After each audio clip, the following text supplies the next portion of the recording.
So happy to see all of your beautiful faces. I think one thing we want to do before we get started is we want to go around the room and get some wins from last meeting in San Diego.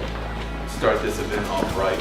We're a team of 8 now, and I haven't done like any work in 2 weeks, but the team, they don't, like when I show up, they're like, please go away.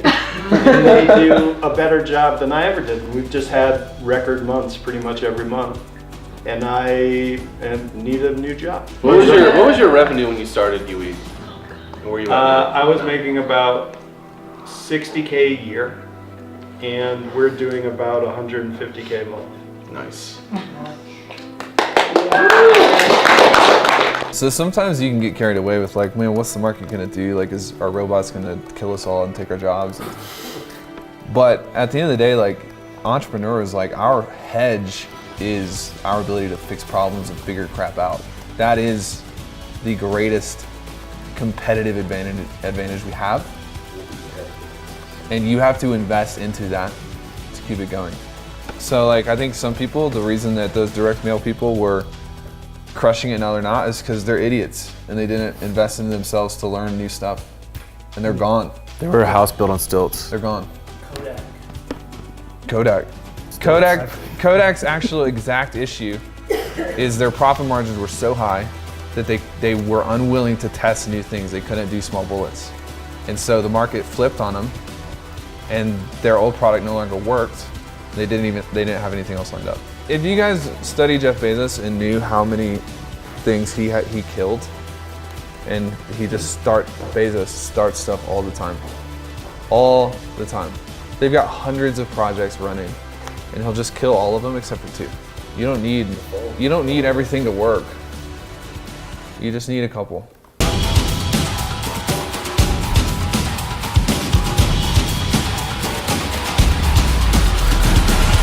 I have the sense that you need to draw a line in the sand and like be very vehement about who your market is. But I think you just need to like put your stake in the ground. Like, this is who I am. This is who I serve. And if that works for you, this is the place for you. And we're marching on this journey together to get to a certain place.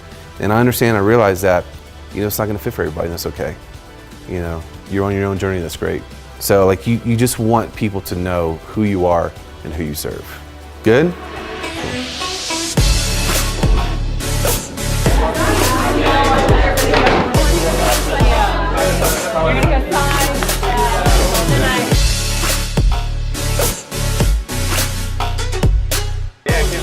I don't want to be in your shit. It's just, oh my, your beard, it just fits perfectly inside my beard. That's weird, dude. So day 2 is done. Mastermind is done. Just finished up eating the last meal, the last supper with the crew. Now we're going to do some snowmobiling. Taylor is not. He doesn't feel well, so he needs to go and rest and build up his immune system. And we are forging forward, blazing the trail, dominating The slopes. the snow.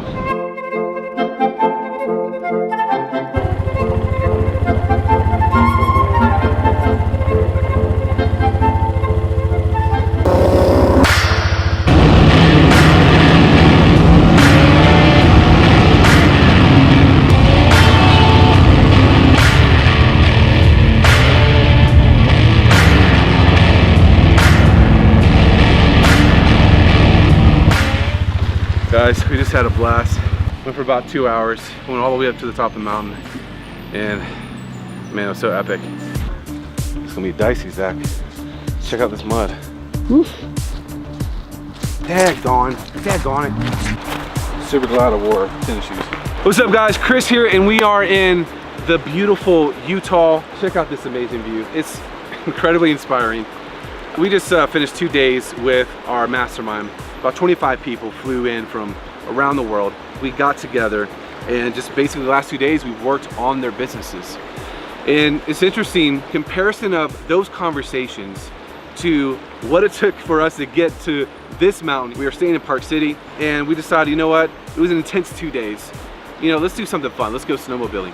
And it was quite a long trip to get up to this mountain. And to be honest with you, We got lost a couple times. We took a couple turns. And let me know if you can relate to this. Hit a like, throw in a comment, unless maybe you're perfect. But I know this has happened to me, it's happened to Taylor, where we've just launched out.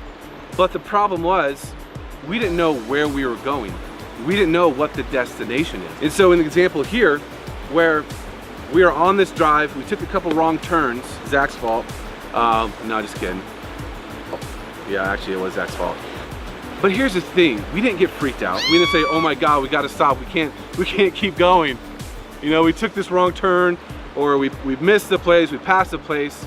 It was okay because, one, we knew what the destination was, right? We knew what was waiting for us here at the top of this mountain. And that was amazing fun, incredible views, time with friends. Some of you guys in your business, you have no idea where you're going. You don't know what the destination is. You don't know what the outcome is in your business, in your life. And so you look at the last 2 days with our clients, that's some of the stories and conversations that we had. Several of them didn't know, what's the outcome? What's the journey? Where do I want to be in the next 3 months, the next 6 months, the next year? And if you don't know where you're going, how are you going to know how to get there, right? And that's the second thing. We had a map, we had a direction. You got to know where you're going. You got to have a map. You got to have a destination, right? And the third thing is us guys, is Zach, Dan, one of our clients, Jonathan, we are together in this. It's about who you're riding with. It's about your environment. And we preach this all the time. And I was actually at lunch, we were just finishing up today, and one of our clients, he was like, dude, I thought when you guys were talking about environment before, it was just like some cliche thing. He said, but after being in this room with all these amazing entrepreneurs for the last 2 days, like I finally felt it. Just listening and being with these incredible, successful entrepreneurs, now I get what you're talking about in regards to being in the right environment. So you got to know where you're going. You got to have a destination, an outcome in your business, in your life. You have to have a blueprint. You have to have a map. You have to have a GPS to get there. And you have to ride with the right people, right? What if we were in the car and Zach was like, guys, I don't think we can do this. Like, I think we might die, right? And he just sowed doubt into us, and we just abandoned the trip. We abandoned the journey, like so many of you maybe have done before. We would have missed out on this incredible life experience where we actually get to the top of this mountain and enjoy the views, enjoy the scenery and the rush and all the things that come with this. So know where you're going, get a GPS, ride with the right people, and those are things that you need to get to where you're going. Thank you. Thank you, the man. That's Ray.